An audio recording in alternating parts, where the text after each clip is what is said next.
आपको बता रहा हूँ, ठीक है। सभी को गुड इवनिंग। चैप्टर नंबर देखिए फटाफट से, कौन सा है?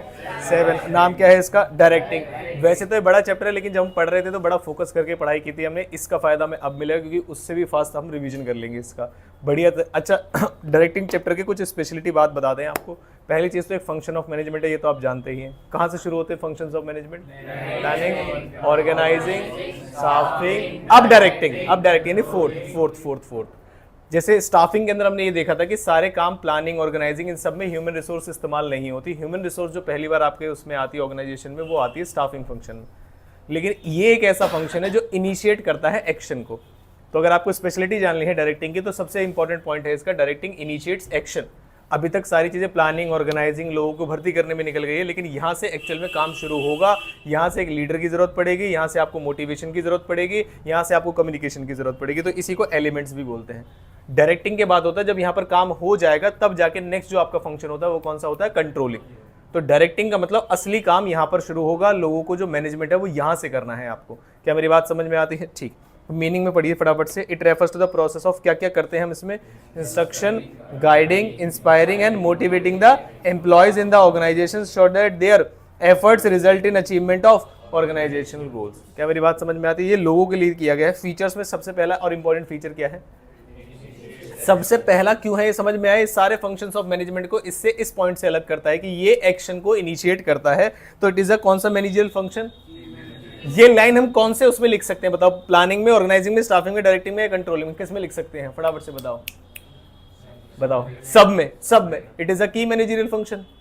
अभी बहुत इंपॉर्टेंट दिन चल रहे हैं आपके जीवन में, आपके करियर में बहुत इंपॉर्टेंट क्लास है। ऐसे 11th में बोला गया था कि 11th का कुछ नहीं आएगा तो 12th में कुछ नहीं कर पाओ। ऐसे 10th में बोला गया था, लेकिन कुछ फर्क पड़ा नहीं। ऐसे ही। हाँ जी, फर्स्ट में सुन रहे थे तब तुम? अरे नालायक, है ना, हवा में निकल जाते थोड़ा सा आगे। इट इज अ की मैनेजरियल फंक्शन का मतलब समझ में आया कि हर एक फंक्शन ऑफ मैनेजमेंट में आप ये लाइन लिख सकते हैं। और की मैनेजरियल फंक्शन इसमें क्यों लिखा गया? क्योंकि इसकी स्पेशलिटी है। दूसरा पॉइंट क्या है? All the other functions of management क्या करते हैं बताइए? प्रिपेयर करते हैं एक सेटअप। किस चीज के लिए? एक्शन के लिए। लेकिन डायरेक्ट एक्चुअल एक्शन को इनिशिएट करता है ऑर्गेनाइजेशन में। ये इसके कीवर्ड्स है। दूसरा पॉइंट क्या है? परवेसिव का मतलब क्या है? डायरेक्टिंग जैसी चीज है ना, हर एक लेवल पे चाहिए। कितने लेवल्स होते हैं हमारे पास? 3। पहला कौन सा? टॉप, दूसरा मिडिल, तीसरा सुपरवाइजर। कौन से लेवल पे डायरेक्टिंग चाहिए होती है? हर एक लेवल पे। अगर हम इसके एलिमेंट्स की बात करें कि अगर आपको किसी को इंस्ट्रक्ट करना हो, गाइड करना हो, तो क्या वो टॉप लेवल पे ही चाहिए? नहीं, हर एक लेवल पे। किसी को मोटिवेशन की जरूरत है तो कौन से लेवल पे चाहिएगी?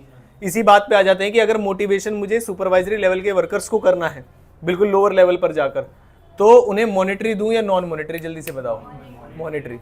और अगर टॉप लेवल, टॉप ऑफिशियल्स में से करना हो तो नॉन मॉनिटरी। मेरी बात समझ में आती है? हर एक लेवल पर चाहिए होता, पूरा फोकस इधर रखिए, ठीक है। एवरी मैनेजर कौन से लेवल पर? ईच लेवल परफॉर्म करता है डायरेक्टिंग। टॉप एग्जीक्यूटिव किसको करता है? सुपरवाइजर को परफॉर्म करता है function of directing. Directing takes wherever. आप आगे आ जाइए। आप डायरेक्टिंग बताइए कहाँ कहाँ होता है? जल्दी से भाई, जल्दी करो फटाफट से, टाइम ना लगे। कहाँ पर? कौन से लेवल पे? देखना भाई फोन को ना लगे। हाँ, कौन कौन से लेवल पे? किसी भी लेवल पे जहां पर कौन सा रिलेशन होता है? सुपीरियर और सबऑर्डिनेट का रिलेशन होता है, वहां पर डायरेक्टिंग होती है। क्या मेरी बात समझ? इधर आ जाओ, इधर पीछे वालों को दिखेगा नहीं, इस वाले बस, ठीक है। थर्ड पॉइंट कौन सा है फटाफट से देखिए? Continuous process. अभी तक आप 12th में मुझे वो पॉइंट बता सकते हो जिससे आपको ऐसा लग रहा है अलग अलग बच्चे के अलग अलग पॉइंट हो गए, अब तो पढ़ना जरूरी है? ऐसा कोई पॉइंट है? कोई पॉइंट आया? एडमिट कार्ड हो गया, एडमिट कार्ड रिलीज हो गए, डेट शीट वाले पॉइंट से, या स्कूल में फेयरवेल हो गया, या पहला पेपर आने में इतना दिन है? कोई ऐसा ट्रिगर पॉइंट लगा जिससे आपको लगा कि नहीं अब से हमने थोड़ा सा ज्यादा पढ़ना शुरू कर दिया है? बताओ। एक तो ये ट्रिगर पॉइंट है। और कौन सा? 5 दिन वाला। और कुछ नहीं है? किसी को जो फेयरवेल हुआ था अभी, उसमें अवार्ड दिए गए थे, वहां से थोड़ा सा दुख नहीं हुआ कि हमारी पोजीशन ये होनी चाहिए थी, अब हम ज्यादा पढ़ के दिखाएंगे? है तो कोई बच्चा नहीं है? अरे नालायक। हाँ जी, अच्छा वो तो है ही। खैर कह रहे देखिए जरा, कंटिन्यूस का मतलब क्या है? कंटिन्यूस का मतलब क्या है? इट टेक्स प्लेस कौन से? Throughout the life of the organise. Throughout the life का मतलब क्या है बताओ जरा? जब तक ऑर्गेनाइजेशन चलेगी, जब तक क्या चलेगा? Directing irrespective of people what occupying managerial position. किसी भी लेवल पे हो, उससे कोई दिक्कत वाली बात नहीं है। और फोर्थ पॉइंट क्या है? खतरनाक पॉइंट क्या है मैं आपको बताता हूं डायरेक्टिंग के फीचर्स का। ये कुछ ऐसे पॉइंट है जो आपके एग्जाम में याद नहीं आएंगे कि इसमें था क्या फीचर्स में। मान लीजिए थियोरेटिकल क्वेश्चन आ गया है कि आपको डायरेक्टिंग के फीचर्स लिखने हैं, मीनिंग और फीचर्स लिखने, तो मीनिंग तो आप लिख दोगे किसी भी फंक्शन की, लेकिन जब फीचर्स की बातें आती हैं तो डायरेक्टिंग एक ऐसा पॉइंट है जिसमें आपके फीचर्स आपको याद नहीं आएंगे। ऐसे कुछ पॉइंट्स है जो आप भूल सकते हैं। जैसे प्लानिंग में लिख सकते हो आप कि प्लानिंग फ्यूचरिस्टिक होता है ना, लुकिंग फॉरवर्ड के लिए होता है, इंटेलिजेंट उसमें इंटेलेक्चुअल एक्टिविटी होता है ना, साउंड जजमेंट, ये सब थिंकिंग याद रहता है, वो सब याद रहता है हमको। डायरेक्टिंग एक ऐसा पॉइंट है जिसमें मोटिवेशन याद रहता है, लीडरशिप याद रहता है, लेकिन अगर अलग से क्या आ गए फीचर्स तो हम भूल जाएंगे क्या थे। तो ध्यान दीजिए कितने फीचर्स है टोटल, 4। पहला फीचर जो स्पेशलिटी है डायरेक्टिंग की वो क्या था, इनिशिएट एक्शन। दूसरा पॉइंट क्या है, परवेसिव, क्या ये हर जगह रहता है, यस डायरेक्टिंग हर जगह रहेगा। और तीसरा पॉइंट कॉन्टिन्यूस, लगातार रहेगा। और उसके बाद फोर्थ पॉइंट क्या है, यानी डायरेक्टिंग का मतलब होता है इंस्ट्रक्ट करना, गाइड करना, मोटिवेट करना। तो कभी अपवर्ड्स नहीं चलता, ये डाउनवर्ड्स ही चलेगा। सुपीरियर इंस्ट्रक्ट करेगा, गाइड करेगा, मोटिवेट करेगा, किसको, सबऑर्डिनेट को। क्या मेरी बात समझ में आती है? ठीक है। उसके बाद इंपॉर्टेंस अभी के लिए हम सब चीजें छोड़ रहे हैं, फिर हम सीधे आगे किसके ऊपर, एलिमेंट्स। एलिमेंट्स में पहला कौन सा है, सुपरविजन। दूसरा कौन सा है, लीडरशिप। तीसरा कौन सा है, मोटिवेशन। चौथा कौन सा है, कम्युनिकेशन। 3 ऐसे एलिमेंट्स जिस पे ज्यादा फोकस करने की जरूरत है, लीडरशिप, मोटिवेशन और कम्युनिकेशन। इसमें से एग्जाम में 200% एग्जाम में आएगा ही आएगा। साइन करा लीजिए, डेट लिख लीजिए, तीनों एलिमेंट्स में से एक क्वेश्चन आपको 110% दिखेगा। हाँ जी, सुपरविजन में बड़ा क्वेश्चन नहीं आता, मैं बता रहा हूं इन तीनों में से एक बड़ा क्वेश्चन आएगा। देखो ये बड़ा भारी स्टेटमेंट है, बोर्ड से जस्ट पहले दे देना कि क्या इसमें सच में एक बड़ा क्वेश्चन, देखो इनमें से आएगा तो सही, ये तो कंफर्म है। अब मैंने साइन भी कर दिए हैं कि भाई इनमें से एक बड़ा क्वेश्चन आएगा, मतलब ज्यादा मार्क्स का क्वेश्चन आएगा, लार्ज क्वेश्चन। हाँ जी, 6 मार्कर नहीं दे, लार्ज 4 भी आए 6 भी आए, वो दोनों बड़े ही क्वेश्चन होते हैं। ठीक है, क्या डेट है आज बताओ जरा, 11, 2 और 25। और डेट एग्जाम कल क्या है, तो रविदास के हो तुम, रविदास के भक्त हो, रविदास के फॉलोअर्स हो, क्या हो? मैंने बोला नहीं, वो नहीं बोला था मैंने। चलो चलो मोटिवेशन पे वापस आते, ये देखो नालायक, उस बात पे भी बात। अब आते देखो मोटिवेशन पे, जिसके फीचर्स याद, भाई झाड़ू वाले चुप, इधर फीचर्स फीचर्स फीचर्स, कोई बात नहीं कोई बात नहीं, अरे भाई कोई बात नहीं, अब वापस आ जाए थोड़ा सा मोटिवेशन। अरे भाई मोटिवेशन पढ़ेंगे, बस बस बस बस बस बस बस बस बस बस। देखो तुम्हें उससे पीछे नहीं भेज सकते, इससे आगे आ जाऊंगा मैं, इससे डिस्टर्ब हो जाऊंगा, तो थोड़ा सा समझो।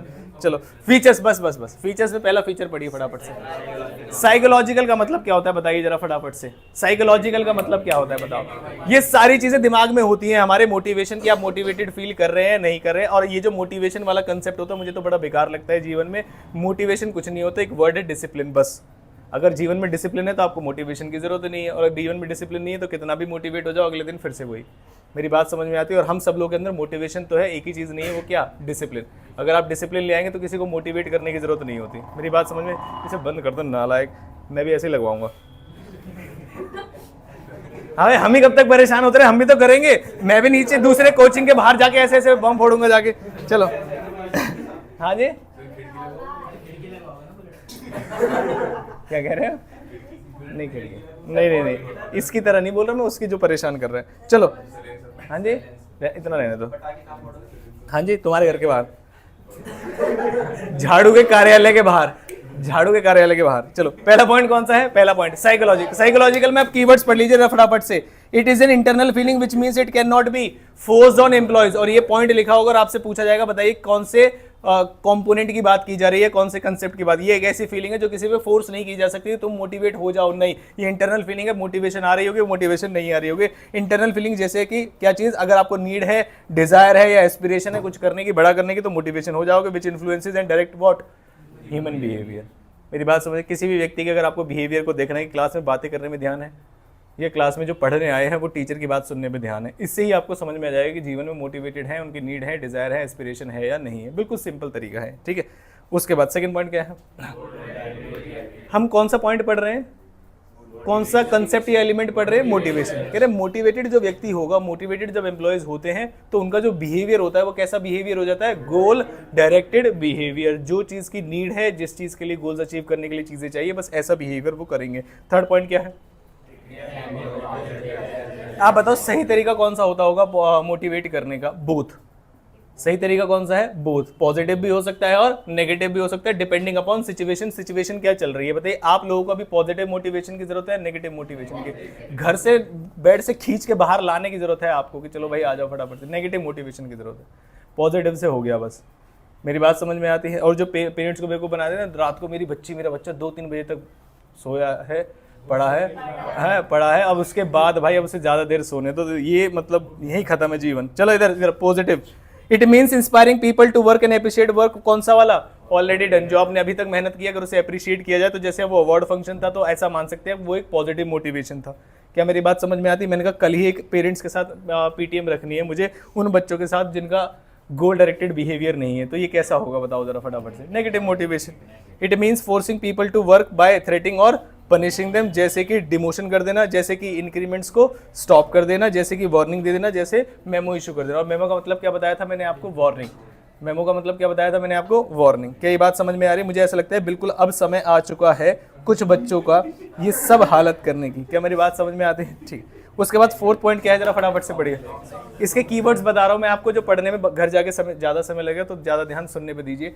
कॉम्प्लेक्स प्रोसेस का वर्ड का मतलब यहाँ पर ये होता है कि हर एक व्यक्ति जो मोटिवेट होता है वो अपनी नीड्स के अकॉर्डिंग होता है, और जितने भी तरीके के लोग हमारे ऑर्गेनाइजेशन में आते हैं सबकी नीड्स अलग अलग होती हैं। तो पहली चीज़ को नीड्स को आइडेंटिफाई करना, हर एक व्यक्ति की नीड को आइडेंटिफाई करना, ये सबसे डिफिकल्ट टास्क है, पहली चीज़। तो दूसरी चीज़, नीड्स फिर बदलती रहती हैं।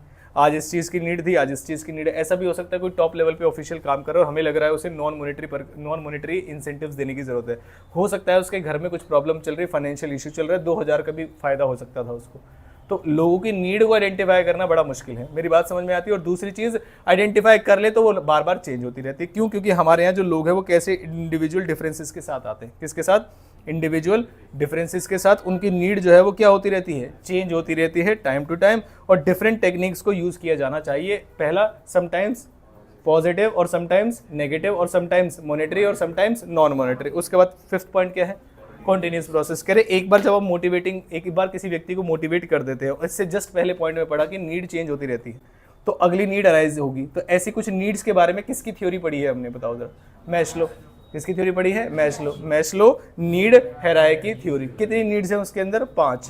पहली कौन सी नीड होती है? बेसिक और साइकोलॉजिकल, फिजियोलॉजिकल। साइकोलॉजिकल नहीं, कौन सा? फिजियोलॉजी। जब वो पूरी हो जाती है तो क्या व्यक्ति चुप हो जाता है या अगली नीड अराइज होती है? अगली कौन सी नीड? सेफ्टी और सिक्योरिटी नीड। जब वो नीड हम पूरी कर देते हैं उसके बाद कौन सी नीड आ जाती है? बताओ जरा? Social needs.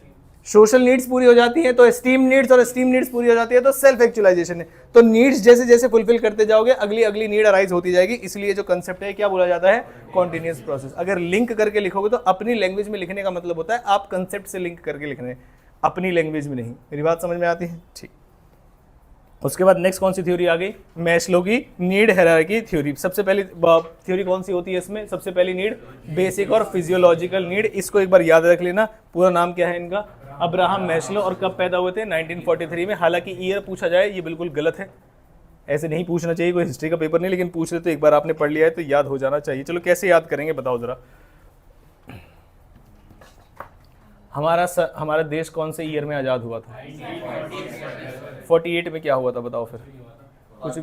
हाँ, पाकिस्तान। तो जब पाकिस्तान बना था 47 में ही तो बन गया था, नालायक। एक दिन में 48 में कुछ नहीं हुआ था। चाइना आज़ाद हुआ था, 48 में कोई आज़ाद नहीं हुआ। 48 में आप समझना कि 48 में अब्राहम मैस्लो के लिए हमने 5 नीड को तैयार किया था।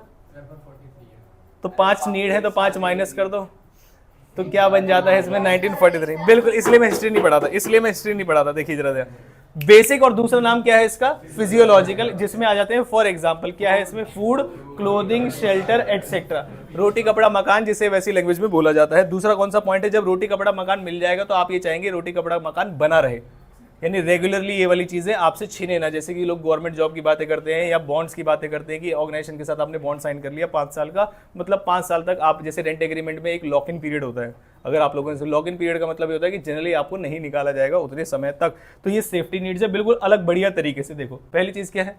सेफ्टी आपको चाहिए। फिजिकल हार्म, फिजिकल हार्म का मतलब इलनेस, एक्सीडेंट और फायर, ऐसी चीज़ों से सेफ्टी चाहिए।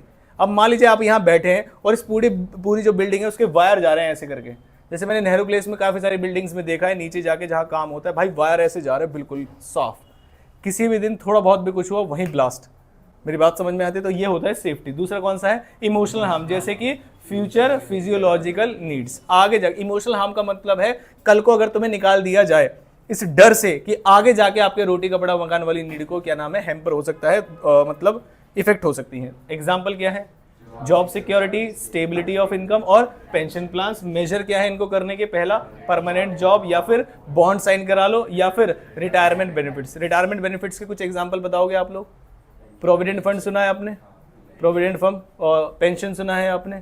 ग्रेचुटी सुना है किसी ने? ग्रेचुटी क्या होती है? ऐसे कुछ एग्जांपल्स इसके अंदर आते हैं। थर्ड पॉइंट का है लीव इनकैशमेंट ड्यूरिंग ही मिल जाती है। नेक्स्ट कौन सा है? सोशल और एफिलिएशन नीड। एफिलिएशन का मतलब है आप अपनी ऑर्गेनाइजेशन से बिलोंग करते हैं, आपको लेफ्ट आउट फील नहीं कराया जाता कि ये हमारी ऑर्गेनाइजेशन है, तुम यहाँ काम करने आते हो, ऐसा नहीं होता। ऐसा आपको फील कराया जाना चाहिए कि आपकी ही ऑर्गेनाइजेशन है। क्या मेरी बात समझ में? इसी चक्कर में तुम चढ़ गए ज़्यादा। फॉर एग्जाम्पल क्या लिखा हुआ है?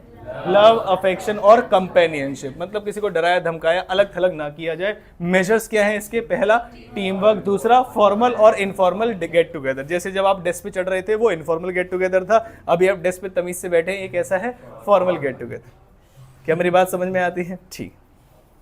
फोर्थ पॉइंट क्या है? अब मान लीजिए मैं कह दूं भाई आपका ही कोचिंग है, तो आप में से कोई भी चढ़ सकता है ना अभी तो, कि भाई अपना ही कोचिंग है तो डेस्क अपने हैं तो कभी भी चढ़ जाओ उसमें। मेरी बात हाँ नहीं, ये भी हो सकता है। मान लो नीचे रिक्शे वाला कोई खड़ा कर दे कि ला भाई यहीं से कर रहा हूँ बराबर, है ना। चलो एस्टीम नीड्स, देखो ये बड़ी इंपॉर्टेंट है और इसके कीवर्ड्स भी पढ़ा रहा हूँ मैं आपको पूरे। एस्टीम नीड्स को आइडेंटिफाई करना थोड़ा सा कंपैरेटिवली मुश्किल है रादर देन अदर नीड्स के, तो सारे बच्चे ध्यान देंगे। When above 3 needs are satisfied, जब इससे पहले की 3 वाली, ऊपर वाली नहीं, इससे पहले की 3 वाली needs, then needs relating to what? Respect and recognition क्या होती है? एमर्ज हो जाती है। आपको बेसिक रोटी कपड़ा मकान मिल चुका है, सिक्योरिटी मिल चुकी है और आपकी बिलोंगिंगनेस की नीड्स पूरी हो चुकी है। अब आप चाहते हैं कि जो आप काम कर रहे हैं उसे लोग अप्रिशिएट करें, रिकॉग्नाइज करें, आपका नाम हो। क्या मेरी बात समझ में आती है? मैं हर साल देखता हूं कि क्या नाम है, बच्चे आते हैं कल के, है ना, और अवार्ड लेके चल देते हैं काले पीले हरे नीले से। आज तक कभी एक ऐसा अवार्ड नहीं दिया गया कि भाई best teacher award, best time, मतलब जो ज़्यादा टाइम डिवोट करते हैं वो अवार्ड, रेगुलरिटी अवार्ड है। अरे नालायक, पिछले भाई 3-4 महीने से मारा ही नहीं है मैंने आपको, नालायक। तो मैं मतलब हम हर बार ऐसे ताले बजाते रह जाते हैं। मतलब कोई तो ऐसी कैटेगरी ऑफ अवार्ड्स होगी टीचिंग से रिलेटेड जो जिसमें हम फिट बैठते होंगे, जिसमें बुलाना चाहिए। ये आवाज भी नहीं उठाई बच्चों ने। हाँ जी, मैं अनाउंस नहीं करता, मान ली सर ही मेनली ऑर्गेनाइज कर रहे हैं। जैसे तो एक दो मैं नाम बता देता हूँ, जैसे इसका शेर नाम मैंने बता दिया। मुझसे अगर पूछा गया कि क्या आपको लगता है कि बच्चों को देना चाहिए, सारे नाम मैंने नहीं दिए थे इस बार, जनरली मैं देता हूँ, है ना। मेरे पास और भी बढ़िया बढ़िया नाम थे लेकिन मैंने कहा चलो ज़्यादा ब्रूटल हो जाएगा। हाँ हाँ, ब्रूटल हो जाता, बल्गर तो नहीं है ना, बेइज्जती ज़्यादा हो जाती बच्चे की।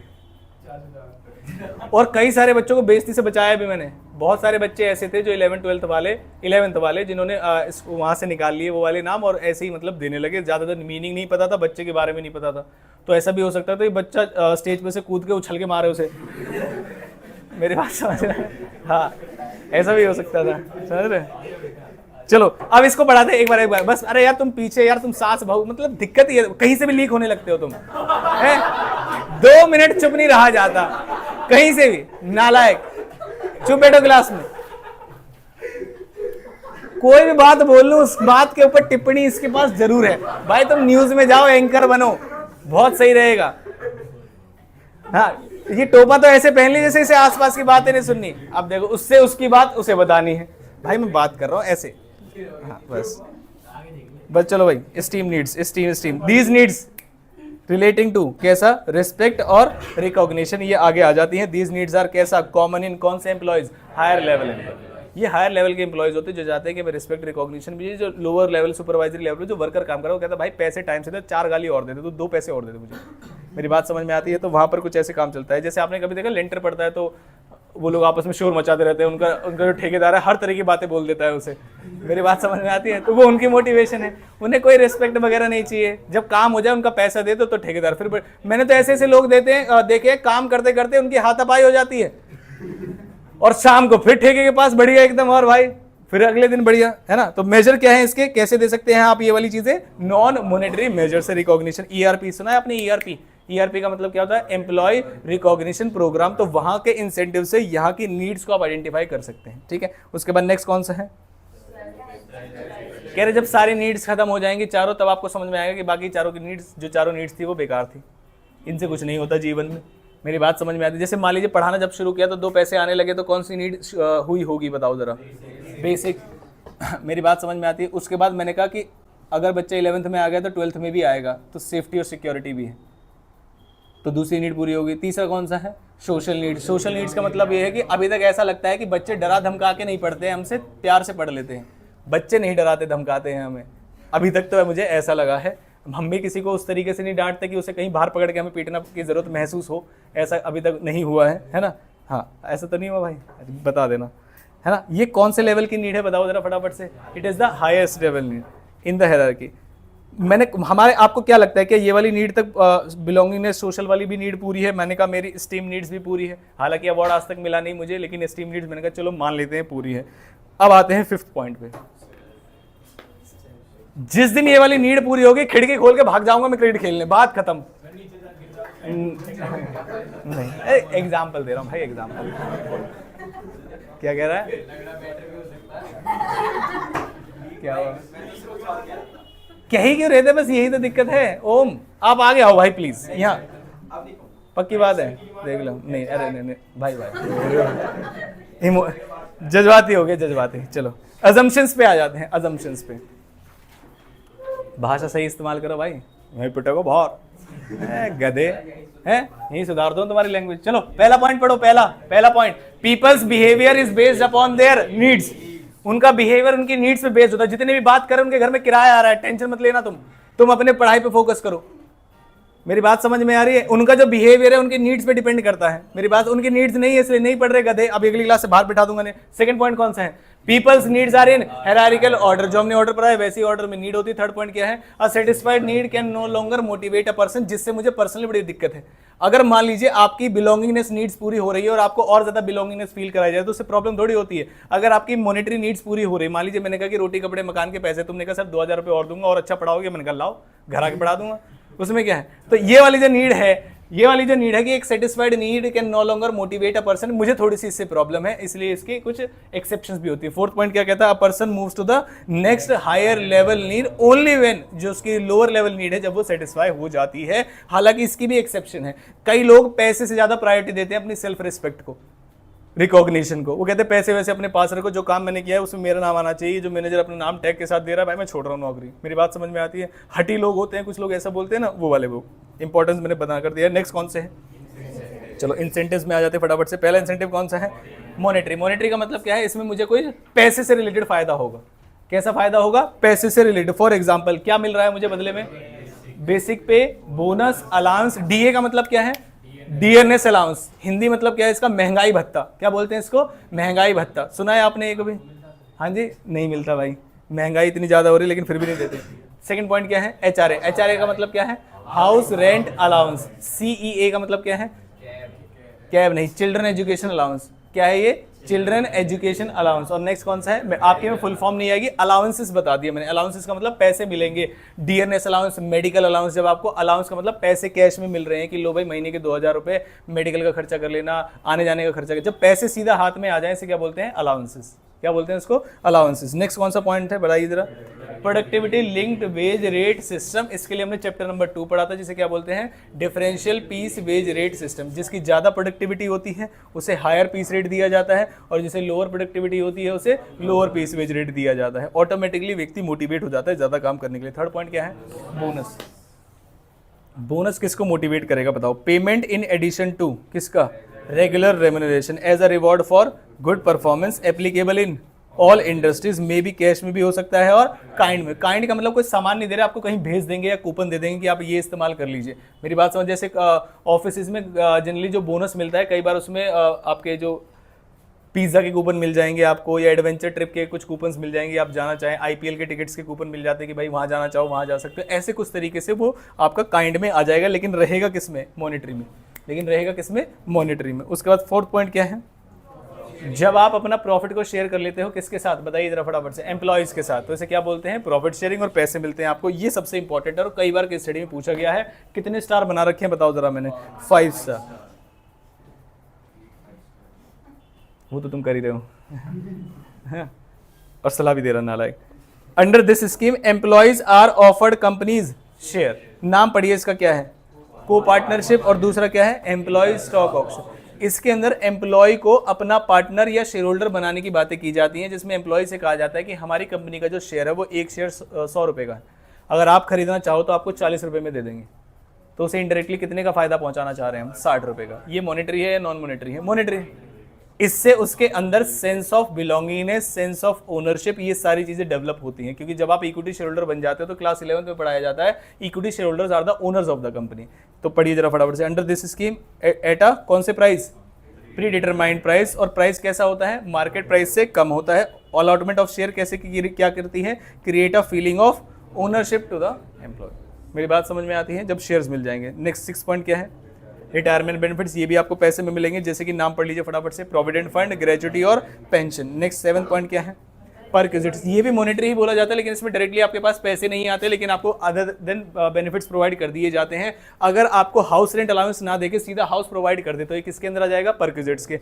आने जाने के खर्चे के लिए अलाउंसेस ना देके आने जाने के लिए कैब लगवा दें आपके, तो ये क्या आ जाएगा, perquisites.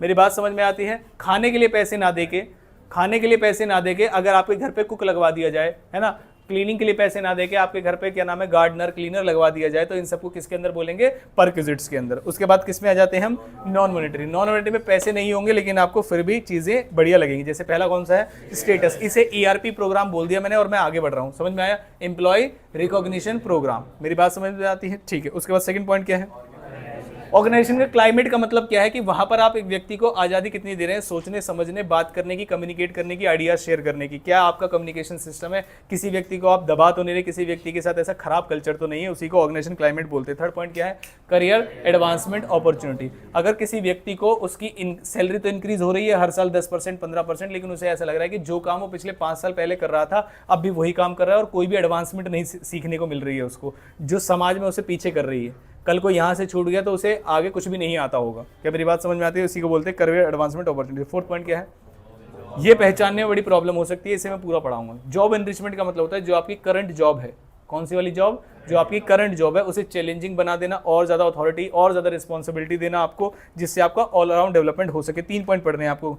It refers to designing of job that include, ऐसी जॉब बनाना जैसे कि ग्रेट, जो उसके अंदर क्या हो, greater variety of work content, ज्यादा काम करने को मिले, requiring higher level of knowledge and skill, ज्यादा नॉलेज और स्किल चाहिए आपको, और gives worker what, more autonomy and responsibility. क्या मेरी बात समझ में? जैसे आपको क्या लगता है एक टीचिंग का जॉब, जॉब एनरिचमेंट वाला जॉब है या नहीं है? यस। पहला पॉइंट पढ़ो जरा उसमें, क्या इसमें ज्यादा वेराइटी ऑफ वर्क है? आंसर इज, पढ़ाने से ज्यादा बच्चों को चुप कराने वाला काम आना चाहिए। मेरी बात समझ में आती है? अगर खाली पढ़ाने वाली चीज हो जाए और मैं इधर फेस कर लूँ और ऐसे पढ़ाने लगूँ, यहाँ पर वो कौन सी स्क्रीन चल रही है आजकल, स्मार्ट बोर्ड है ना, green board, black board, smart board जो भी है, तो क्या आपको लगता है क्लास में डिसिप्लिन मेंटेन रहेगा क्या? नहीं। मैं जब ऐसे करके टेस्ट देख रहा हूँ ना बच्चों को, जब मैं टेस्ट ले रहा हूँ और जैसे एक बच्चा डाउट पूछा, उधर से 2 बच्चे बात भी कर लेते हैं, वो पीछे वाला चुपचाप ऐसे नीचे मुंह करके पूछ लेगा और आगे वाला बता भी देगा चुपचाप, और जैसे उनकी तरफ देखता हूँ ऐसे चुप। मैंने कहा भाई कुछ बोले, मैंने कहाँ बोला,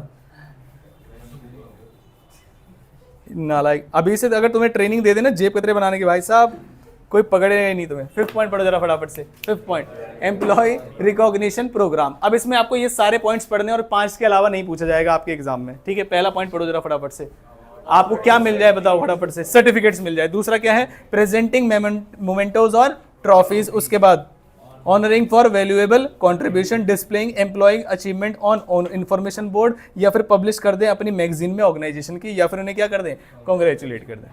क्या मेरी बात समझ? जैसे मैंने सोचा है कि थोड़े दिन के अंदर, 1-2 दिन के अंदर ये सारी फोटोज यहाँ से हटाऊंगा और जो फंक्शन में हमारे ये वाले जो बच्चे हैं इनको जो अवार्ड्स या जो भी मिले वो यहाँ पर लगवाई जाए। चाहे बच्चों से 50 रुपये एक फोटो के ले जाए, वो एक अलग बात है, लेकिन लगवा दिए जाए। पहले बच्चे हाँ कर रहे थे, फिर नहीं बोले कुछ भी, सही रहेगा क्या? चलो 6 पॉइंट क्या है? हाँ जी, किसमें क्या स्टेटस? ईआरपी जैसा का मतलब यहाँ पर ये है, स्टेटस का मतलब जब आपको कोई जॉब पोजीशन ऐसी दी जाती है, उसमें ज़्यादा वैरायटी ऑफ वर्क नहीं होगा, लेकिन आपको लगता है कि मेरा एक सेपरेट कैबिन बना हुआ है, ये स्टेटस है। जैसे मान लीजिए यहाँ पर आ गया एक सेपरेट कैबिन, वो ईआरपी तो नहीं हुआ, लेकिन आपका एक सेपरेट कैबिन है जिसमें आप काम करते हैं, इसका मतलब स्टेटस बन गया आपका। मेरी बात समझ में? देखो ना भाई, यहीं बैठ रहा, इसी साइड बैठ रहा था। आपने जनरली कहाँ देखा मुझे बैठे हुए, इस साइड या इस साइड? बताओ जरा, इधर की साइड बैठ रहता था। ये सारी नीड है ही नहीं भाई जीवन में, फीस समय से आती रहे, नीचे बैठा लो तो। हाँ हाँ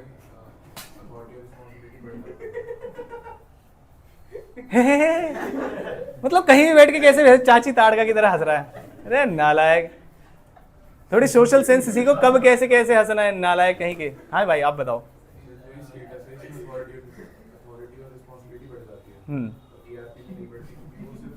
रिकॉग्निशन करने की, जो ऑलरेडी काम हो चुका है उसको रिकॉग्नाइज कर रहे हैं बस हम, उसे बोलते हैं एम्प्लॉय रिकॉग्निशन प्रोग्राम। ठीक है, इसमें थोड़ी सी एक वर्ड अगर मैं बोलूँ स्टेटस के अंदर तो हवाबाजी। मेरी बात समझ में आती है? मान लीजिए मैंने कहा एक सेपरेट कैबिन है, आने से पहले आपको नॉक करना पड़ेगा, बाहर एक पीए बैठा हुआ है, गाड़ी से आए तो एक व्यक्ति, क्या नाम है, गेट पे, हाँ कहाँ है पीए? तो कमल सर के लिए है ना भाई, हमारे लिए थोड़ी है। मेरी बात कहाँ सुना, अभी बोला था मैंने कहा भाई चार्जर देने जाना, बंद होने वाला, दे के ही नहीं गया है। लैपटॉप में काम नहीं करता हूँ, गाने सुनता नालायक। Job security, job security security needs की तरह हम आगे चलने वाले हैं। 7 point employ participation. Employ participation का मतलब ये है कि जब आप एम्प्लॉयज को अपने सारे कामों में पार्टिसिपेट कराएं। मेरी बात समझ में आती है? जैसे कि हाउ, कैसे कर सकते हैं हम इसको, क्या बनाएं बताओ जरा? जॉइंट मैनेजमेंट कमेटी, उसके बाद क्या बनाएं, उसके बाद क्या बनाएं, वर्क कमेटी। हर तरह की कमेटी बनाओ लोगों की जो आपको इंप्रूवमेंट के क्या नाम है चीज़ें बताएंगे। मेरी बात समझ में आती है? ठीक। उसके बाद 8 पॉइंट क्या है? जैसे आपने एक वर्ड सुना है वुमेन एम्पावरमेंट, सुना है आपने? वुमेन, मैं बहुत बिलीव करता हूँ उसमें, बहुत बिलीव करता हूँ मैं, बराबर पिटाई करता हूँ, मेल हो या फीमेल।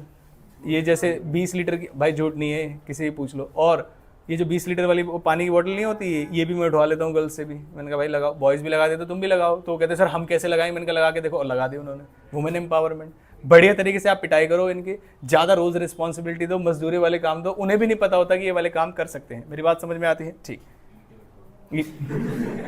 भाई ईंटें भी उठाते हैं, ईंटें भी उठाते हैं लोग, है ना, पर मेरा काम नहीं चल रहा, घर नहीं बन रहा, तो मैं क्यों उठवाऊँ ईंटें?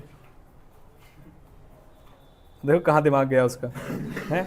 जब से क्लास में बैठा कुछ समझ में आ नहीं रहा, ईंटें उठवाएगा। लेकिन चलो लीडरशिप में आ जाते हैं। लीडर्स, अरे मजदूरों सुन लो। चलो मीनिंग पे आते हैं, जहां से आपको आइडेंटिफाई करना है कि कौन से कंसेप्ट या कंपोनेंट की बातें की जा रही है। Leadership is the process of influencing the behaviour of people by making them strive voluntarily. Voluntary का मतलब क्या है? जबरदस्ती नहीं करेंगे आप उनके साथ, आप उनको इस तरीके से कन्विंस करेंगे कि आपको लीड फ्रॉम द फ्रंट। जैसे होता है कि कैप्टन को लीड फ्रॉम द फ्रंट का मतलब जैसा कैप्टन होगा वैसी टीम होगी, ऐसा सुना जाता है। जैसे आपने देखा होगा कि आपके स्कूल में जो हेड होती हैं, कोई स्कूल की हेड है आपकी स्कूल में, जैसे प्रिंसिपल है। मुझे ऐसा लगता है स्कूल में दो ही लोग ऐसे होते हैं, एक तो प्रिंसिपल और एक आपकी एचओडी। जैसे वो लोग होंगे वैसी उनकी ऑडियंस होगी। ऑडियंस का मतलब वैसे उनके अंडर टीचर। अगर वो स्ट्रिक्ट होंगे तो उनके टीचर्स को भी स्ट्रिक्टली बिहेव करना पड़ेगा, और बच्चों को तो ऑटोमेटिकली करना पड़ेगा। इसलिए कई बार ऐसा देखा जाता है स्कूल के अंदर कि एक टीचर की क्लास में इतना ज़्यादा डिसिप्लिन होता है कि बाहर आवाज़ नहीं आती, और एक टीचर की क्लास में टीचर को छोड़ के सबकी आवाज़ें आती हैं। मेरी बात समझ में आती है? ये बोलते हैं कि भाई आपको लीड करना पड़ेगा। अब फीचर्स में आ जाइए फटाफट से। It indicates the ability of an individual to influence other. ये मतलब अवार्ड अगर होता तो मैं ओम को पहले दिन ही दे देता कि दूसरे के बिहेवियर को इन्फ्लुएंस करना, ये इस व्यक्ति के अंदर सबसे ज्यादा आता है। Second point, it tries to bring change in the behaviour of others. आपके पास पावर है और आप चेंज भी कर रहे हैं। आपस में इंटरपर्सनल रिलेशन देख रहे हैं, किसके बीच में? लीडर्स के और फॉलोअर्स के बीच में। It is exercise to achieve what? Common goals of the organisation, और it is a continuous process. Importance छोड़ दीजिए आप, हम आते हैं क्वालिटीज। क्वालिटीज में पहला पॉइंट क्या है? फटाफट से पढ़ो। फिजिकल फीचर्स का मतलब यहाँ पर कुछ चीजें हैं जैसे कि हाइट, वेट वगैरह। क्या बुक में नहीं है क्या? चेक करना जरा, एक पेज आगे पीछे होगा, है नहीं? यहाँ से पढ़ा देता हूँ, थोड़ी देर की बात है। देखो उन्होंने कहा फिजिकल फीचर का मतलब ये होता है, ऐसा नहीं हो कि क्या नाम है कोई लीडर हो और वो नशेड़ी सा दिखता हो, तो फिर मजा नहीं आएगा। जिस भी आप, जैसे मान लीजिए आपने कहा कि आपका कोच कौन है जो आपको ये वाला स्पोर्ट सिखाएगा, पता चले कोच की इतनी तूंद निकली हुई है, पेट निकली हुई है, तो आपको क्या कहाँ से सिखाएगा वो? मेरी बात समझ में आती है? अब जैसे एक क्रिकेट अगर आप देखते हो तो इंग्लैंड का कोच है ब्रेंडन मैकलम। अगर आप क्रिकेट देखते हो तो भाई टीम तो वैसा खेलेगी ना। मेरी बात समझ में आती है? अब इंडिया कोच देखो, गंभीर। अब भाई इंडिया लड़ने के अलावा क्या करेगी, है ना? लड़ाई करने में ज्यादा ध्यान देगी। मेरी बात समझ में आती है? हालांकि बढ़िया प्लेयर है। सेकंड पॉइंट क्या है? नॉलेज, कि अगर आप लीडर बनोगे तो आपको उस चीज की नॉलेज भी होनी चाहिए, हवाबाजी नहीं होनी चाहिए। राहुल गांधी की जगह आप लीडर बने हैं तो नॉलेज तो हो कम से कम। ये विदाउट नॉलेज वाले जो लीडर होते हैं ना, जो ऐसे पारिवारिक वो राजनीति में बड़ी दिक्कत हो जाती है उनके साथ, है ना? उसके बाद थर्ड पॉइंट क्या है? इंटीग्रिटी। बड़ी इंपॉर्टेंट चीज होती है कि जो आप कह रहे हैं उस पर आप टिके रहेंगे और बाद में बदलेंगे नहीं। मेरी बात समझ में आती है? इसे बोलते हैं इंटीग्रिटी। इंटीग्रिटी मतलब आप अपने कन्वीनियंस के हिसाब से झूठ सच में डिफरेंशिएट नहीं करेंगे, कभी झूठ बोलने लगे कभी सच बोलने लगे। मेरी बात समझ में आती है? पहले बोल दिया कि हाँ भाई इसने मारा था, और बाद में जब प्रिंसिपल आया कि इसका नाम काटेंगे भाई तुम्हारी लड़ाई हुई थी, इसने मारा था क्या? नहीं हम तो दोस्त हैं। ऐसा होता है कई बार कि किसी ने बोल दिया भाई बाहर जाके इन दो बच्चों की लड़ाई हो रही थी, उसने कहा तेरी कंप्लेन करूंगा, और जब प्रिंसिपल तक की बात है कह रहे यार ये तो दोस्त है, छोड़। जब बाहर जाके फिर से लड़ लें, कह रहे नहीं प्रिंसिपल के सामने बेइज्जती नहीं होनी चाहिए। फोर्थ पॉइंट क्या है, दो तरीके के लोग होते हैं, एक होता है काम करो फटाफट से मैं बता रहा हूँ, और एक होता है आओ हम मिलके काम करते हैं। मेरी बात समझ में आती है? तो जो लीडर होता है उसे इनिशिएटिव लेनी चाहिए नई नई चीज़ें करने के लिए, और अगर अपने सबॉर्डिनेट से काम कराना है तो सबसे पहला जो काम है वो होता है खुद काम करना। मेरी बात समझ में आती है? जैसे मान लीजिए मैंने कहा मैं सुबह 7 बजे आप लोगों की क्लास रखूंगा और मैं खुद 7:30 बजे आ रहा हूँ, तो इनिशिएटिव वाली चीज़ कभी नहीं हो सकती, मुझे पहले क्लास में आना पड़ेगा। अब मान लीजिए कोई जैसे मॉर्निंग वाले टाइम में किसी के भाई बहन पढ़ते हैं, आपके भाई बहन पढ़ते हैं, कहाँ गया ईशान, नहीं है कि आज क्लास में, ये रहा। कभी ऐसा घर पे महसूस हुआ है कि दीपक सर की क्लास हमें जल्दी जाना है? ऐसा कभी मैसेज आता है घर पे? तो इसका मतलब क्या है, मैं जल्दी आ जाता हूँगा या मैं लेट आता हूँगा? ऐसा कभी सुनने में आया हो कि भाई टाइम से जाना है? ऐसा कभी सुनने में आया? पीटता हूँ मैं, बस सीधी सी बात है। लेट नहीं होना आपको सुबह सुबह की क्लासेस में। अब ये वाली क्लास में बच्चा पहले स्कूल से थका हुआ था, उसे क्या पीनो कहेगा, मार लो यार, जब दुनिया इतने सितम ढारे तुम भी और मार लो, 4 गाली वो देगा मन में। मेरी बात समझ में? लेकिन मॉर्निंग में तो ऐसा कुछ नहीं होता ना भाई, जब क्लास है 10 बजे तो आपको आना पड़ेगा, स्कूल भी तो भाग जाते हैं 7:30 बजे बिना पढ़ने के लिए, ठीक है। उसके बाद 5th पॉइंट क्या है, कम्युनिकेशन स्किल। जब लीडरशिप का मतलब ही इन्फ्लुएंस करना है दूसरों के बिहेवियर को, तो जब कम्युनिकेशन स्किल नहीं होगी तो कहाँ से इन्फ्लुएंस करोगे दूसरों के बिहेवियर को? क्या मेरी बात समझ में आती है? 6th पॉइंट क्या है, मोटिवेशन स्किल। मोटिवेशन करनी आनी चाहिए, सेल्फ कॉन्फिडेंस होना चाहिए कि हम इस काम को कर लेंगे, तभी दूसरों से आप करवा पाओगे इस वाले काम को। 8th पॉइंट क्या है, डिसाइसिवनेस। डिसाइसिवनेस का मतलब ये होता है कि आप ही जब इंपॉर्टेंट मुद्दे आते हैं खुद ही डाउट में रह जाते हो कि ये करना भी चाहिए नहीं करना चाहिए, और एक ऐसे बहुत सारे लोग होते हैं जो सोचने में ही रह जाते हैं, डिसीजन नहीं ले पाते कभी भी। जैसे कुछ लोग तो कपड़े का ही डिसीजन नहीं ले पाते, क्या खरीदना है, घर के कोई सामान है उसी का डिसीजन नहीं ले पाते 2-2 घंटे। और कुछ ऐसे लोग होते हैं अरे यार ले ना, क्या करना है, वो क्या, अरे पहन के, अरे देखेंगे घर जाके, चल पहन लेंगे, चलो छोड़ो। मेरी बात समझ में आती है? तो डिसाइसिवनेस भी होनी चाहिए। 9th पॉइंट क्या है, सोशल स्किल्स। आप अगर ग्रुप को, अगर टीम को आगे लेके चलना है तो आपके अंदर सोशल स्किल्स भी होनी चाहिए। और हमारी 3 स्टाइल्स ऑफ लीडरशिप होती है, कौन कौन सी, ऑटोक्रेटिक, डेमोक्रेटिक और लेजिस्लेयर। मैंने इसका एक डिफरेंस टेबल बनाया था, शायद अगर वो मिल जाए तो मुझे इसे अलग से नहीं पढ़ाना पड़ेगा। वाह, इन्हीं दिनों में काम आते हैं अलग से एफर्ट की गई चीजें, जिसमें पहला पॉइंट क्या है, सेंटर्ड। किस पे फोकस करता है? सेंटर्ड का मतलब क्या होता है, किस पे फोकस करता है? तो ऑटोक्रेटिक किस पे फोकस करता है, लीडर पे। डेमोक्रेटिक किस पे फोकस करता है, बताओ जरा, ग्रुप पे। और फ्री रेंज किस पे फोकस करता है, इंडिविजुअल्स पे। ये पेज है आपकी बुक में या नोट्स लिखे हुए हैं? पेज तो नहीं हो गए, अलग से लिखवाया था, और शायद आपकी कॉपी में भी लिखे होंगे अगर वो जिंदा है तो। नेक्स्ट कौन सा है, मोटिवेशन। ऑटोक्रेटिक डांटने धमकाने वाली चीजें होती हैं जो सुपरवाइजर लेवल पे ज्यादातर और लोअर लेवल के वर्कर्स तक की जाती है। तो इसमें कैसा होता है, नेगेटिव, इसमें क्या होता है, पॉजिटिव, और उसमें तो बहुत ही ज्यादा पॉजिटिव होता है, जिसमें कहा जाता है काम आप अपने आप कर लीजिए। उसके बाद 3rd पॉइंट कौन सा है, कम्युनिकेशन। पहले वाले में जो कम्युनिकेशन होती है वन वे होती है, मैंने बोल दिया और आपको सुनना है, बात खत्म। यही ऑटोक्रेटिक होती है, जैसा हमने बोल दिया वैसा ही करना है। आपको क्या लगता है अभी के समय में जो अभी रिमेनिंग डेज बच रहे हैं, इसमें 1 वे कम्युनिकेशन होनी चाहिए, 2 वे कम्युनिकेशन? 1 वे होनी चाहिए। आपने कभी बोर्ड का एक्सपीरियंस नहीं किया, कैसे पेपर आते, कैसे टाइम टेबल, लेकिन टीचर्स ने आपसे ज़्यादा फेस किया हुआ है, हर साल करते हैं। तो अगर टीचर्स कुछ समझा रहे हैं, चाहे वो स्कूल के हैं, चाहे हमें, या कोई भी है, घर पे कोई बड़ा समझा रहा है, तो आपको समझ लेनी चाहिए वो बात कि हाँ जो कह रहे हैं वो हो सकता है आगे जाके ऐसी हो। नेक्स्ट कौन सी कम्युनिकेशन, 2 वे। आपके भी सजेशन सुनेंगे और अपनी भी बातें रखेंगे। और नेक्स्ट कौन सा है, फ्री फ्लो। कोई भी सजेशन दे सकता है और कोई भी डिसीजन भी ले सकता है। उसके बाद 4th पॉइंट क्या है, डिसीजन मेकिंग। कौन करता है डिसीजन मेकिंग यहाँ पर, लीडर। क्या वो किसी से कंसल्ट करता है, नहीं। 2nd पॉइंट में डिसीजन मेकिंग कौन करता है, बताओ जरा, लीडर ही करता है, लेकिन क्या करता है वो, कंसल्ट कर लेता है किससे, सबऑर्डिनेट्स। और 3rd पॉइंट में कौन डिसीजन लेते हैं, सबऑर्डिनेट्स। मेरी बात समझ में आती है? बिल्कुल सिंपल पॉइंट है। उसके बाद नेक्स्ट कौन सा पॉइंट आ गया, सूटेबिलिटी। कहाँ सूटेबल रहेगा, कौन से केस में ऑटोक्रेटिक सही रहेगा? 2 केसेस में। एक तो जहां पर आपके वैसे लोग होते हैं जहां ज्यादा पढ़े लिखे नहीं होते, इलिटरेट लोग होते हैं, वहां पर ऑटोक्रेटिक सही रहता है। और दूसरा, जब आपके पास समय कम हो तब भी ऑटोक्रेटिक सही रहता है। जहां समय ही ना हो सजेशन के लिए, कंसल्ट करने के लिए, तो 2 सिचुएशंस में ऑटोक्रेटिक ठीक रहेगा। क्या मेरी बात समझ में आती है? उसके बाद नेक्स्ट पॉइंट कौन सा है, फटाफट से देखो, where subordinates are educated and unskilled.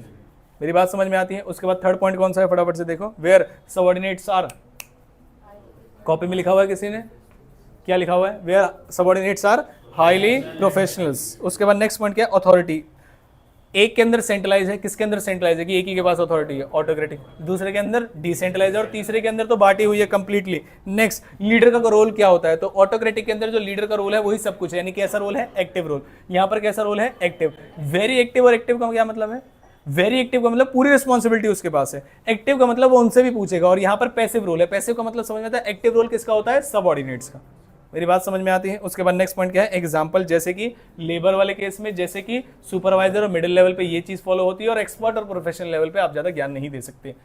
क्या मेरी बात समझ में आती है? पक्की बात है, ठीक। उसके बाद फॉर्मल और इनफॉर्मल कम्युनिकेशन। कम्युनिकेशन वाला पार्ट छोड़ देते हैं अभी टेस्ट के लिए, लीडरशिप तक करना है आपको, बैरियर्स छोड़ देते हैं बस कम्युनिकेशन के, बाकी सब करेंगे। आ जाइए कम्युनिकेशन पे। कितने टाइप की कम्युनिकेशन होती है? दो। पहली कौन सी? फॉर्मल, और दूसरी कौन सी? इनफॉर्मल। ठीक है, फॉर्मल कम्युनिकेशन कैसे हो सकती है? ओरल होती है, रिटन होती है, दोनों। बोलने वाली कम्युनिकेशन भी फॉर्मल हो सकती है, जैसे मान लीजिए कोई कॉन्फ्रेंस चल रही है, कोई सेमिनार चल रहा है, वो भी तो फॉर्मल कम्युनिकेशन, लेकिन उसमें बोला जा रहा है, लिखा नहीं जा रहा, वो भी फॉर्मल है। तो ओरल भी हो सकती है, और कैसी हो सकती है? रिटन भी हो सकती है। इसमें क्या होता है? रूल्स रेगुलेशंस को, प्रिंसिपल्स को और प्री डिटरमाइंड पाथ को फॉलो किया जाता है। आप आ जाते हैं फटाफट से, पैटर्न क्या होते हैं। पहला कौन सा पैटर्न होता है? वर्टिकल। वर्टिकल का मतलब ऐसे अपवर्ड्स भी होता है और डाउनवर्ड्स भी होता है। डाउनवर्ड्स कौन सी चीजें आती हैं हमारे वहां पर? इंस्ट्रक्शंस आती हैं हमारे लिए, ऑर्डर्स आते हैं हमारे लिए, पॉलिसीज समझाई जाती है हमें, तो वो डाउनवर्ड होगी। अपवर्ड में हम क्या करते हैं? हम रिपोर्ट देते हैं, हम फीडबैक देते हैं। मेरी बात समझ में आती है? और डायग्राम याद रखेंगे। नेक्स्ट कौन सा है? हॉरिजॉन्टल का मतलब जब कम्युनिकेशन दो सेम लेवल के लोगों या डिपार्टमेंट के बीच में हो रही है तो उसे क्या बोलते हैं? हॉरिजॉन्टल। नेक्स्ट कौन सा है? डायगोनल। जब कम्युनिकेशन किसी एक लेवल से दूसरे लेवल पर हो रही है, सेम लेवल पर नहीं हो रही है और वो वर्टिकल नहीं है, तो उसे क्या बोलेंगे? डायगोनल। मतलब एक डिपार्टमेंट का मिडिल लेवल पे एक वर्कर जो काम कर रहा है, मिडिल लेवल पे एक वर्कर जो काम कर रहा है, वो किसी मिडिल लेवल, जैसे मान लीजिए मैंने कहा परचेज डिपार्टमेंट के एक वर्कर ने सेल्स डिपार्टमेंट के मैनेजर से बात की, तो ये कैसी कम्युनिकेशन हो जाएगी? Diagonal communication. उसके बाद है नेटवर्क ऑफ फॉर्मल कम्युनिकेशन। पहला नेटवर्क क्या है? देखो वो टाइप्स है और ये नेटवर्क है, दोनों अलग है। सिंगल चेन क्या उसमें भी है, किसमें? इनफॉर्मल में। और ये हमने पढ़ा था, यस, ये सिंगल लाइन को फॉलो करते हैं। नेक्स्ट कौन सा है? व्हील के अंदर बताओ मेरे पास कि बोलने वाले कितने लोग हैं और सुनने वाले कितने लोग हैं? सारे बोलने वाले लोग हैं, सारे बोलने वाले लोग हैं। लेकिन यहां पर व्हील का मतलब ये हर कम्युनिकेशन यहां से होके गुजरेगी। मेरी बात समझ में आती है? तो इसे बोलते हैं व्हील। जैसे व्हील होती है ना, जैसे घुमाते हैं उसको, तो उसका फोकल पॉइंट होता है वो एक ही होता है। तो यहाँ पर जो फोकल पॉइंट है, जो बीच में बैठा हुआ हमारा मैनेजर होगा, वो होगा। अगर बी को कोई बात करनी है तो मैनेजर को बताएगा, वो सी को बताएगा। ए को कोई बात करनी है, वो मैनेजर को बताएगा, वो डी को बताएगा। तो इसका मतलब सारी कम्युनिकेशन किसी एक पर्सन से होकर गुजरेंगे, उसे बोलते हैं व्हील। मेरी बात समझ में आती है? उसके बाद नेक्स्ट कौन सा है? सर्कुलर। सर्कुलर के अंदर दो कीवर्ड्स थे इसके, बताइए हम कम्युनिकेशन कितने लोगों से कर सकते हैं इसमें? दो। कैसे दो पर्सन? Two adjoining persons. कैसे पर्सन्स? टू एडजॉइनिंग, यानी कि जो लेफ्ट में है और जो राइट में है। उसके बाद फोर्थ पॉइंट क्या है? Inverted we. इसकी जो कीवर्ड थी वो ये था कि हम कम्युनिकेशन कर सकते हैं एक तो अपने इमीडिएट सुपीरियर से और सुपीरियर के सुपीरियर से, यानी कि जब जब दो फॉलोअर्स अपने सुपीरियर से और सुपीरियर के सुपीरियर से भी बातें कर सकते हैं एक ही समय पे, उसे क्या बोलते हैं? Inverted we. और सारे हमने बनवा के भी देखे थे आपसे क्लास में। उसके बाद नेक्स्ट पॉइंट कौन सा है? Free flow. फ्री फ्लो में हमने क्या बोल दिया था? उसे स्टार बनाना है आपको, और कोई दिक्कत नहीं है, और किसी भी पाथ को आप फॉलो कर सकते हैं। मेरी बात समझ में आती है? उसके बाद नेक्स्ट कौन सा है? इनफॉर्मल। इनफॉर्मल देखो, इनफॉर्मल पहचानना कैसे है? एक एक वर्ड पढ़ना जरूरी है उसके लिए, ध्यान से सुनेंगे। Communication takes place without following the formal lines of communication. इसे दूसरा नाम क्या है इसका? Grapevine. ये आपसे एमसीक्यू में पूछा जा सकता है। मेरी बात से, जैसे अंगूर के गुच्छे होते हैं, वो फॉर्मल तरीका होता है, इनफॉर्मल तरीका होता है, इनफॉर्मल तरीका होता है। मेरी बात समझे? उससे इन्होंने एग्जांपल लेके नाम बनाया है। It arises out of what? Needs of the employees. बात करने की जो होती है कि भाई बात करनी है, सोशलाइज करना है, बाहर जाके फालतू की बातें करनी है। It spreads rapidly and sometime gets distorted. Spreads का मतलब ये होता है, ये जो इनफॉर्मल कम्युनिकेशन है बहुत ज़्यादा तेजी से फैलती है और कई बार गायब भी हो जाती है, क्योंकि ओरिजिन नहीं पता होता, बात शुरुआत कहाँ से हुई थी। मेरी बात समझ में आती है? उसके बाद next, it is very difficult to detect the source of communication. क्या मेरी बात समझ में आती है? सोर्स कहाँ से था ये पता नहीं। पहला कौन सा है? Single stand. क्या है? बिल्कुल उसी की तरह है, आंसर इज यस। दूसरा कौन सा है? Gossip chain. गॉसिप चेन की एक खास बात ये है कि ये हर व्यक्ति तक पहुंचेगी। देखो जरा ध्यान से, यहाँ पर जो डिफरेंशिएट आपको नेटवर्क्स में करना है वो उसी बात पे होगा कि कम्युनिकेशन कितने लोगों तक पहुंच रही है। तो सिंगल तो हमको समझ में आता है, सिंगल स्टैंड चेन। गॉसिप का मतलब ये हर व्यक्ति तक पहुंचेगी, तो ये गॉसिप की खास बात है। नेक्स्ट कौन सा है? प्रोबेबिलिटी। प्रोबेबिलिटी का मतलब है रैंडम बेसिस पे। कीवर्ड क्या है इसका? रैंडम बेसिस पे आप कम्युनिकेशन कर रहे हैं तो किसी तक पहुंचेगी और किसी तक नहीं पहुंचेगी, कम लोगों तक नहीं पहुंचेगी और ज्यादा लोगों तक पहुंच जाएगी। ये काम होता है किसका? प्रोबेबिलिटी का। नेक्स्ट कौन सा है? क्लस्टर। क्लस्टर का कीवर्ड क्या है? Non selective basis. क्लस्टर का कीवर्ड क्या है? Non selective basis. कहां पर लिखा हुआ है नॉन सिलेक्टिव बेसिस पे? सॉरी, गॉसिप में। क्लस्टर के अंदर क्या होता है बताओ जरा? इसके अंदर ऐसा होता है या तो बराबर लोगों तक हो जाएगा और बराबर लोगों तक नहीं पहुंचेगा, या फिर कम लोगों तक पहुंचेगा और कम ज्यादा लोगों तक नहीं पहुंचेगा। इसे क्लस्टर बोलते हैं। ओनली टू दोज पर्सन जो क्या करते हैं, जिसपे ट्रस्ट करते हैं, उन्हीं को हम बातें बताएंगे। जैसे मान लीजिए हमने कहा एक ग्रुप 10 लोगों का था, तो ट्रस्ट वर्दी जो लोग होंगे वो 2 होंगे या 1 होंगे। तो या तो बराबर लोग छूट जाएंगे और बराबर लोगों तक पहुंच जाएगा। जब डायग्राम बनाएंगे तब ये बातें याद रखना आप, या तो बराबर लोगों तक पहुंच जाएगी या कम लोगों तक पहुंचेगी और ज्यादा लोग छूट जाएंगे। क्या मेरी बात समझ? आप देखो, आ जाइए फटाफट से। पहला कौन सा? सिंगल, ये तो सीक्वेंस में फॉलो होता है कीवर्ड। दूसरा कौन सा है? गॉसिप। गॉसिप का मतलब है जो आया उसको बता दो, तो ये कौन सा पॉइंट होता है? Non selective. नेक्स्ट कौन सा होता है? प्रोबेबिलिटी, रैंडम बेसिस पे सिलेक्शन कहते हैं। फोर्थ कौन सा है? क्लस्टर। क्लस्टर का मतलब क्या होता है? जिस व्यक्ति पे आप भरोसा करते हैं उसी व्यक्ति तक इस बात को पहुंचाएंगे, बस बात खत्म। क्या मेरी बातें आती हैं समझ में? मेरिट्स डिमेरिट्स बता देते हैं फटाफट से। इनफॉर्मल की मेरिट, पहला पॉइंट जल्दी से पहुंचेगी। दूसरा क्या है? अदर चैनल्स को सपोर्ट करेगी, साइकोलॉजिकल कम्युनिकेशन ठीक रहती है। और फोर्थ पॉइंट क्या है? Facilitates conflict resolution. उसके बाद इधर आ जाते हैं डीमेरिट्स में, नॉट क्रेडिबल। क्या बात हुई थी वो क्रेडिबल नहीं है, किसने बोली थी वो भी क्रेडिबल नहीं है। उसके बाद सेकंड पॉइंट क्या है? इनकम्प्लीट इन्फॉर्मेशन होती है। और डिस्टॉर्ट का मतलब गायब भी हो जाता है कई बार communication. Difficult to find source और मे स्प्रेड र्यूमर्स। अब इधर आ जाते हैं मेरिट्स पे, help in fixing of responsibility. Next, easy to keep record. ये किसकी मेरिट्स की बातें चल रही है? फॉर्मल की। रिस्पॉन्सिबिलिटी तय कर सकते हो, पता लग जाएगा सोर्स कहाँ पर है, आप रिकॉर्ड रख सकते हो, सोर्स भी पता लगाया जा सकता है और फॉलो करता है प्री डिटरमाइंड पार्ट को। उसके बाद डीमेरिट्स क्या है इसके? टाइम कंज्यूमिंग होता है, फ्लेक्सिबल नहीं होता है, और उसके बाद जेन्युइन फीडबैक नहीं ले सकते आप फॉर्मल कम्युनिकेशन से। क्या मेरी बातें समझ में आती हैं? पक्की बात है। एक ही चीज़ मैंने छोड़ी है इसमें, वो कौन सी है? बैरियर्स। बैरियर्स और इंपॉर्टेंस। सभी बच्चे ध्यान दे रहे हैं? कल टेस्ट होगा और आपको घर पे ज़्यादा डिटेल में पढ़नी है। क्लास में जो रिवाइज कराया जाता है तो याद दिलाया जाता है कि ऐसा चैप्टर हमने पढ़ा था। अब आपको अपने घर पे जाके यहाँ आके एक एक लाइन कीवर्ड्स को अच्छे से पढ़ना है, तब आप टेस्ट दे पाएंगे। मेरी बातें समझ में आती है? डायरेक्टिंग तक हम पहुँच चुके हैं। एक चैप्टर और कराऊंगा, मतलब परसों एक चैप्टर पढ़ेंगे हम। परसों कौन सा दिन है? परसों कौन सा दिन है? थर्सडे। और फ्राइडे को टेस्ट हो जाएगा खत्म। उसके बाद बिल्कुल डिफरेंट स्ट्रेटजी के साथ आगे बढ़ेंगे। मेरी बात समझ में आती है? फर्स्ट बुक बिल्कुल वर्ड बाय वर्ड बढ़िया तरीके से revise, fill in the blanks वगैरह सब आपने पढ़ लिए हैं। सुपर 25 जो लिखवाए हैं उस पर फोकस करेंगे, याद करके लिखने पे फोकस करेंगे। और बुक 2 को जल्दी कम समय में कैसे रिवीजन करना है जिसमें टेस्ट नहीं होंगे, और दूसरा तरीका बताऊंगा किस तरीके से हम करेंगे। मेरी बात समझ में आती है? पक्की बात है। बहुत बहुत धन्यवाद। बंद कर देना।